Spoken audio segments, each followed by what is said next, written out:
21. Hallado muerto en su estudio, el escultor Koichi Tamura yacía apuñalado en medio de un mar de sangre. El escultor de reconocida fama internacional Koichi Tamura, de 50x años, fue hallado muerto el pasado día 30 por la tarde en el estudio de su domicilio particular de Nogata, en el distrito de Nakano, Tokio, por la empleada del hogar que acudía con regularidad al domicilio. Koichi Tamura, completamente desnudo, yacía tumbado en el suelo, boca abajo, en medio de un mar de sangre. Había señales de lucha y todos los indicios apuntan hacia el asesinato. Junto al cadáver fue hallada el arma del crimen, un cuchillo de trinchar carne que faltaba en la cocina. La hora estimada del crimen se sitúa al día 28 al atardecer, pero, dado que en la actualidad el señor Tamura vivía solo, no se halló su cadáver hasta 2 días después. El cuerpo presentaba diversas cuchilladas de gran profundidad en el corazón y los pulmones. Se estima que el señor Tamura murió en el acto debido a la masiva pérdida de sangre.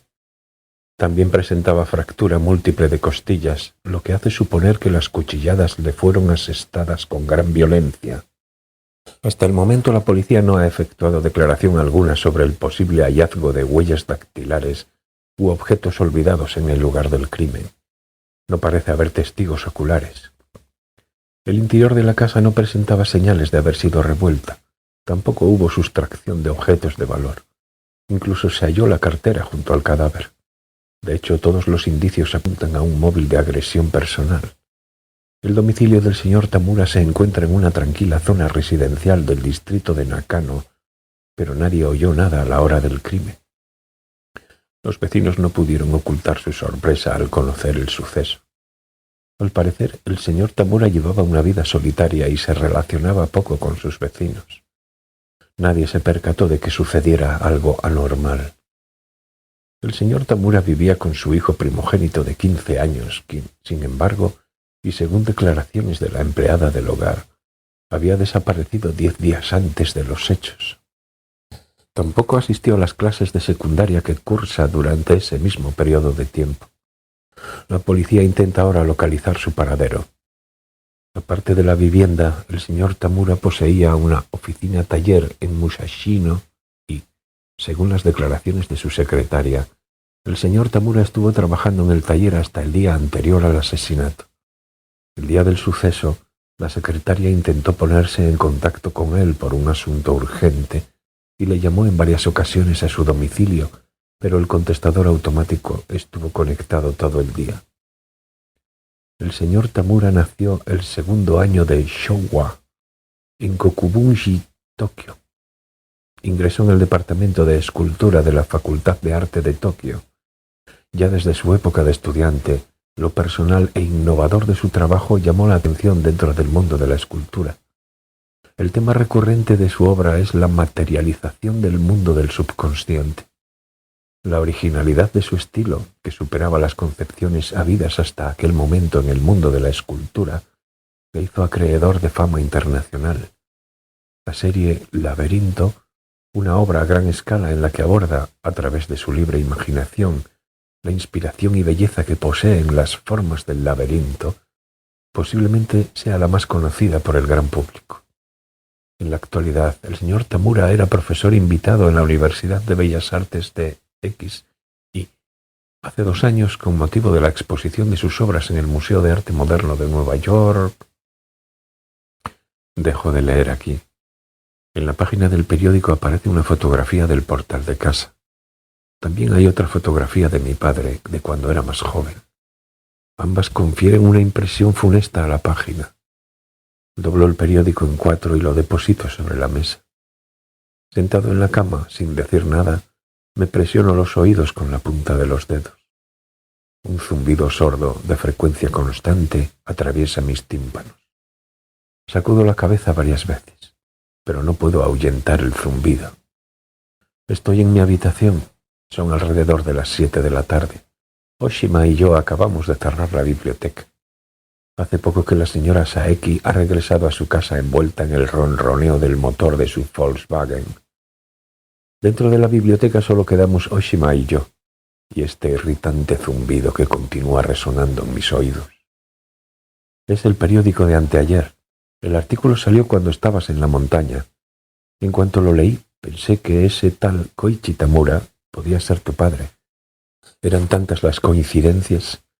La verdad es que tendría que habértelo enseñado ayer, pero pensé que era mejor esperar a que te instalaras aquí. Asiento. Vuelvo a presionarme los oídos.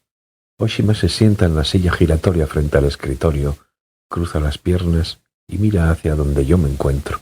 No dice nada. Yo no lo he matado. Pues claro que no, dice Oshima. Tú, aquel día, estuviste en la biblioteca hasta el anochecer, leyendo. No te dio tiempo de ir a Tokio, matar a tu padre y regresar a Takamatsu. Es totalmente imposible. Pero yo no estoy tan seguro. Hago cálculos en mi cabeza y compruebo que el día que mataron a mi padre es el mismo en que me desperté con la camisa empapada en sangre. Pero, según dice este artículo, la policía te está buscando, como testigo importante, seguramente. Asiento. Si te presentas ante la policía y dejas bien claro que tienes una coartada, no te hará falta ir huyendo. Las cosas te serán mucho más fáciles. No necesitas que te diga que yo puedo testificar a tu favor. Pero si lo hago, me llevarán de vuelta a Tokio. Es posible. A tu edad aún no has terminado la enseñanza obligatoria. No puedes hacer lo que se te antoje. En principio, todavía necesitarías un tutor. Sacudo la cabeza. Yo no quiero explicarle nada a nadie. No quiero volver a mi casa de Tokio, ni tampoco a la escuela. Oshima, con la boca cerrada, me mira de frente. Eso es algo que debes decidir tú, me dice finalmente con tono calmado. Creo que tienes todo el derecho a vivir como te plazca. Tengas 15 o 51 años. La edad no influye en absoluto. Pero por desgracia no es eso lo que piensa la mayoría de la gente.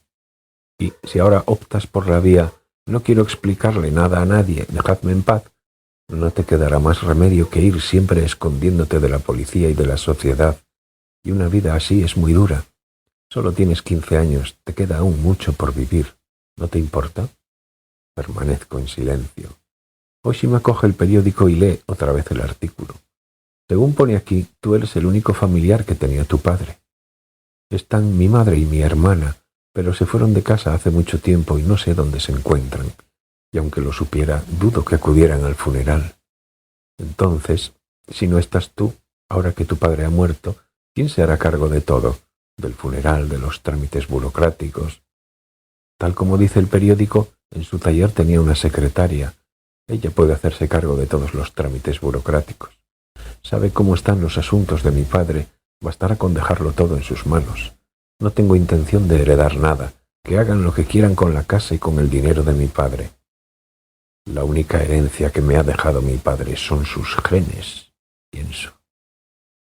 Tal vez me equivoque, pero me da la impresión de que no te entristece particularmente que tu padre haya muerto. ¿Tengo razón? ¿Quieres saber, Oshima? Siento que haya sucedido. Después de todo, era mi padre. Pero, si te soy sincero, creo que debería haber muerto antes. Ya sé que es inhumano hablar así de un muerto. Oshima sacude la cabeza. No importa. En un momento como este, tienes todo el derecho del mundo a ser sincero. Entonces mi voz carece del peso necesario. Las palabras que han pronunciado mis labios, incapaces de encontrar su destino, son succionadas por el vacío. Oshima se levanta de la silla y se sienta a mi lado. ¿Sabes, Oshima? A mi alrededor va sucediendo una cosa tras otra. Algunas las he elegido yo, otras no. Pero ya no soy capaz de distinguir las unas de las otras. Es decir, que las cosas que creo haber elegido yo, en realidad parece que ya estuvieran decididas de antemano mucho antes de que yo las eligiera. Tengo la sensación de que lo único que hago es ir calcando lo que alguien ya ha decidido de antemano. Y de que por más que piense por mí mismo, por más que me esfuerce, todo es inútil. Al contrario, cuanto más lo intento, más siento que estoy dejando de ser rápidamente yo. Que me estoy alejando de mi propia órbita. Y esto es muy duro. No, quizás sería más exacto decir que esto me da miedo. Al pensar en ello, a veces siento que el terror me paraliza. Oshima alarga una mano y la apoya sobre mi hombro. Noto la calidez de la palma. Aunque sea así, es decir, aunque estés predestinado a que lo que elijas y el esfuerzo que inviertas no sirva de nada, a pesar de ello, Tú eres una entidad definida, tú solo eres tú, y no hay duda alguna de que tú, como ser independiente, sigues avanzando hacia adelante. No tienes por qué preocuparte. Alzo la mirada y la clavo en el rostro de Oshima. Sus palabras poseen un extraño poder de convicción. ¿Por qué piensas eso? Porque ahí reside la ironía. ¿La ironía? Oshima me mira fijamente a los ojos. ¿Sabes, Kafka Tamura? Lo que tú estás sintiendo ahora no es otra cosa que el conflicto central de la tragedia griega. No es la persona la que elige su destino, sino el destino el que elige a la persona. Esta es la concepción del mundo en la que se fundamenta la tragedia griega. Y la tragedia, según la define Aristóteles, irónicamente, no surge de los defectos del protagonista, sino de sus virtudes. ¿Entiendes a qué me refiero?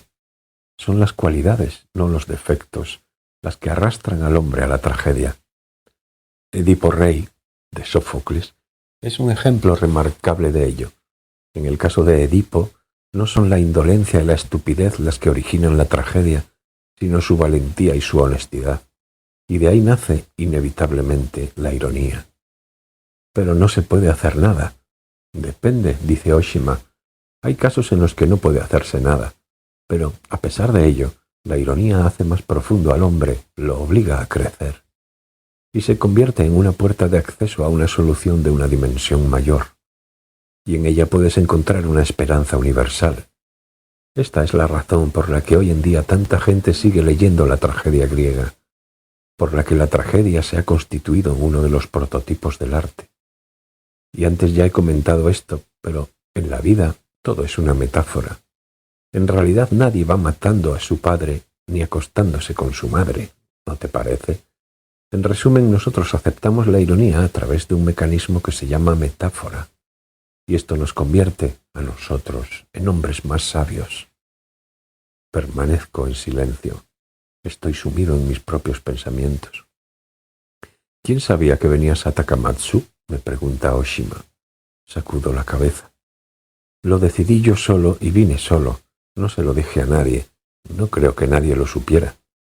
Entonces lo mejor será que permanezcas escondido durante un tiempo en esta habitación de la biblioteca. No te encargues siquiera del trabajo de recepción.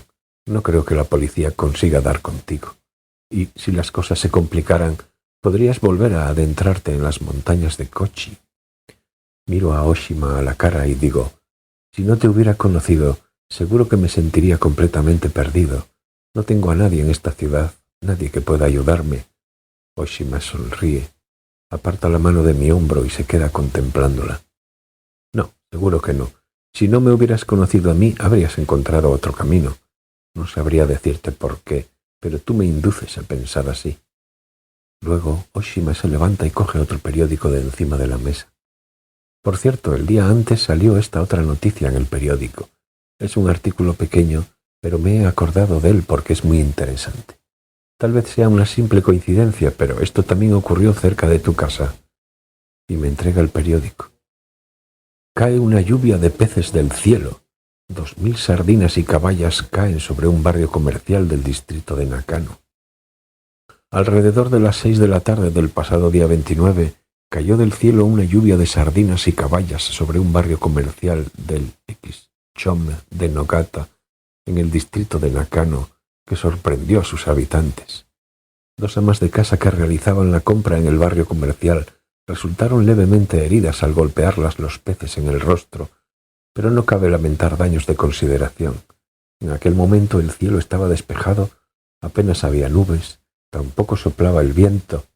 La mayoría de los peces todavía estaba viva y se quedó coleando por el suelo. Leo este breve artículo, se lo devuelvo a Oshima. En el artículo se esgrimen diversas hipótesis sobre la posible causa del incidente, pero todas son muy poco convincentes.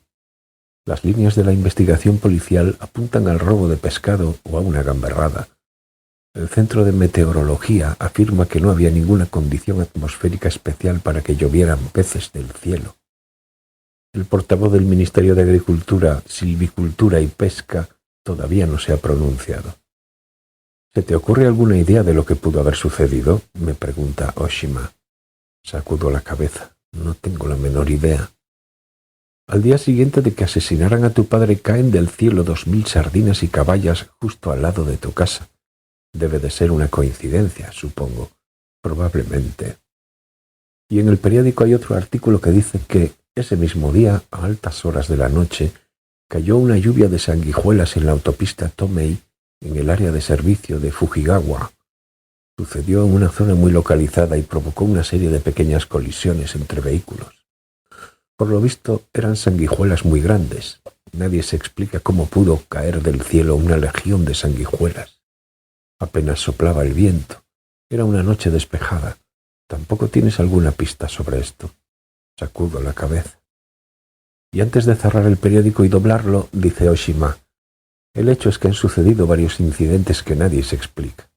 Es posible que no exista conexión alguna, por supuesto.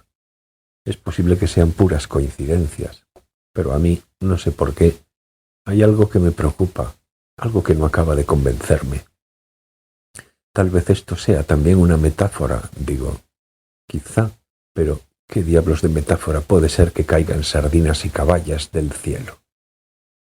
Por unos instantes enmudecemos los dos. Intento traducir en palabras algo que durante mucho tiempo he sido incapaz de formular. ¿Sabes, Oshima? Mi padre hace muchos años me hizo una profecía. ¿Una profecía? Esto no se lo he contado a nadie. A decir verdad, no lo hacía porque dudaba de que me creyeran. Oshima calla, pero su silencio me alienta a proseguir. Más que una profecía, digo, tal vez fuera una maldición. Mi padre me la repetía una y otra vez, como si grabara en mi mente con el cincel cada una de las palabras. Respiro hondo y repaso una vez más las palabras que he de pronunciar. Claro que no necesito repasarlas, porque las palabras están ahí. Siempre lo han estado. Pero yo siento que debo calibrar una vez más su peso. La profecía era: tú algún día matarás a tu padre con tus propias manos. Algún día te acostarás con tu madre. En el instante en que lo formulo en palabras, en el preciso instante en que éstas salen de mis labios, siento un gran vacío en mi interior.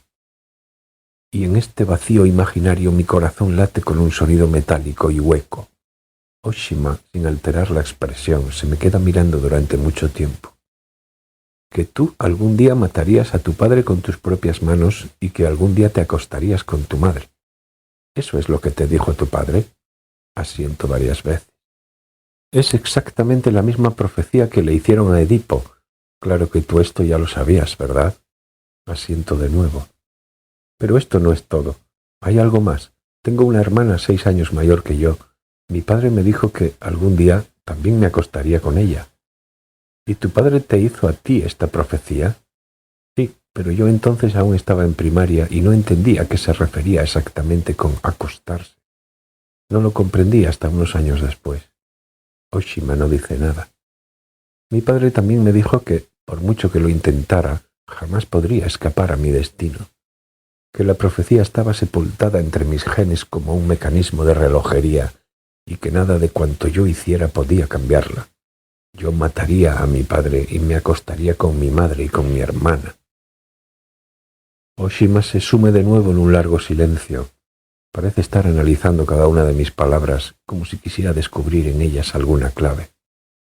¿Y por qué diantres te haría tu padre una profecía tan terrible?, pregunta. No lo sé, no me explicó nada más. Sacudo la cabeza. Quizá quería vengarse de mi madre y de mi hermana por haberlo abandonado. Quizá quería castigarlas a ellas, a través de mí. Aunque al hacerlo te hiciera daño a ti, asiento. Yo, para mi padre, tal vez no fuera más que otra de sus obras, igual que una escultura, que él era libre de demoler o destruir. Hay que tener una mente muy retorcida para hacerlo. Vamos, eso me parece a mí, dice Oshima. ¿Sabes, Oshima? En el lugar donde he crecido yo, todo era retorcido, tanto que eran las cosas rectas las que, por el contrario, acababan pareciendo retorcidas. Hace mucho que lo comprendí, pero era un niño y no tenía otro lugar a donde ir. Yo he visto la obra de tu padre en varias ocasiones, dice Oshima. Sus esculturas son geniales. Muestran un gran talento. Son originales, provocativas, sin concesiones, llenas de fuerza.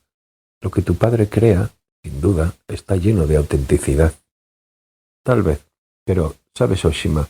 El pozo que le quedaba tras extraer todo eso que creaba, esa especie de veneno, mi padre lo iba esparciendo a su alrededor y no había manera de escapar de ello. Mi padre ensuciaba a todos cuantos le rodeaban, los destruía. Si lo hacía intencionadamente o no, yo eso lo ignoro. Quizá no pudiese evitarlo. Quizás él estuviese hecho así ya desde el principio. Pero, sea como sea, tengo la sensación de que mi padre estaba relacionado con algo especial. ¿Entiendes a qué me refiero? Creo que sí, contesta Oshima, y ese algo, probablemente, fuera algo que trascendía el bien y el mal. Tal vez podría llamarse fuente de energía. Y la mitad de mis genes proviene de ahí. Quizás sea esa la razón por la cual me abandonó mi madre. Porque, al haber nacido de una fuente tan funesta, yo estaba manchado, destruido, y ella quiso romper los lazos conmigo y me abandonó. Oshima reflexiona presionándose suavemente la sien con las puntas de los dedos, y me mira con los ojos entrecerrados. También existe la posibilidad de que tú no seas hijo verdadero de tu padre, en sentido biológico, claro está. Sacudo la cabeza. Hace algunos años me hicieron unos análisis en el hospital. Fui al hospital con mi padre, nos extrajeron sangre y nos hicieron unos análisis genéticos. Y resultó que había un 100% de probabilidades de que fuéramos biológicamente padre e hijo. Mi padre me enseñó el resultado de los análisis. Vaya, estaba en todo. Mi padre quiso mostrármelo, que yo era su obra, como si estampara su firma en mí. Oshima continuaba presionándose las sienes con los dedos. Pero, en realidad, la profecía de tu padre no se ha cumplido, porque tú no has matado a tu padre. Tú entonces estabas en Takamatsu. A él lo mató otra persona, en Tokio, ¿no es así? Abro las manos en silencio, me las miro. Son las mismas manos que, en las profundas tinieblas de la noche, estaban cubiertas de funesta sangre negra. A decir verdad, yo no estoy tan seguro, declaro. Se lo confieso todo a Oshima, que aquella noche, a la vuelta de la biblioteca, perdí la conciencia y que, al recuperarla unas horas más tarde entre los árboles del santuario, llevaba la camisa empapada en sangre, que me lavé la sangre en el lavabo del santuario, que tengo un lapsus de unas horas en la memoria. La historia es muy larga y decido obviar la parte que pasé en el piso de Sakura. Oshima pregunta de vez en cuando algo, confirma pequeños detalles, lo graba todo en su cabeza. Sin embargo, no expresa su opinión. No tengo la menor idea de dónde me pude manchar de sangre, ni tampoco de quién podía ser. No me acuerdo de nada, digo. Pero, ¿sabes? Y esto no es una metáfora. Quizás sí maté a mi padre con mis propias manos. Lo presiento. Es cierto que no regresé a Tokio aquel día. Tal como dices, estuve todo el tiempo en Takamatsu. Eso es cierto. Pero la responsabilidad empieza en los sueños, ¿no es así? Un verso de Yeats, dice Oshima. Quizás yo maté a mi padre a través de un sueño. Quizá fui a matar a mi padre pasando a través del circuito de algún sueño especial. Esto es lo que tú piensas, y para ti, en cierto sentido, tal vez sea verdadero, pero la policía y cualquier otra persona, no te exigirá responsabilidades poéticas. Una persona no puede estar en dos lugares a la vez. Einstein lo probó científicamente. La ley, además, así lo reconoce. Pero yo ahora no estoy hablando ni de ciencia ni de leyes. Escucha, Kafka Tamura, dice Oshima. Lo que tú estás diciendo, en definitiva, no es más que una hipótesis audaz y surrealista. Suena a argumento de novela de ciencia ficción. Claro que es una mera suposición, lo sé perfectamente, y no creo que nadie llegara a creerse esta historia descabellada. Pero mi padre siempre decía que sin pruebas que refuten una teoría, no existe avance en la ciencia. Su expresión favorita era: una hipótesis es un campo de batalla en tu cerebro. Y, en este momento, no se me ocurre ninguna prueba que refute mi hipótesis. Oshima enmudece. A mí no se me ocurre nada más que decir. En todo caso, esta es la razón por la que has venido a Shikoku desde tan lejos. Huir de la maldición de tu padre, deduce Oshima. Asiento, señalo el periódico doblado. Pero al parecer no he podido huir, tal como era de esperar. Me da la impresión de que no hay que confiar demasiado en la distancia, dice el joven llamado Cuervo. Lo cierto es que necesitas una casa donde esconderte, comenta Oshima. Es lo único que puedo decirte de momento. Me doy cuenta de que estoy exhausto. De repente me fallan las fuerzas. Me apoyo en el brazo de Oshima, que está sentado junto a mí. Oshima me abraza. Apoyo la cabeza en su pecho plano. ¿Sabes, Oshima? Yo no quiero hacer estas cosas. Yo no quería matar a mi padre. Y no quiero acostarme con mi madre ni con mi hermana. Claro que no, dice Oshima, y peina con los dedos mis cortos cabellos. Claro que no, pero eso es imposible.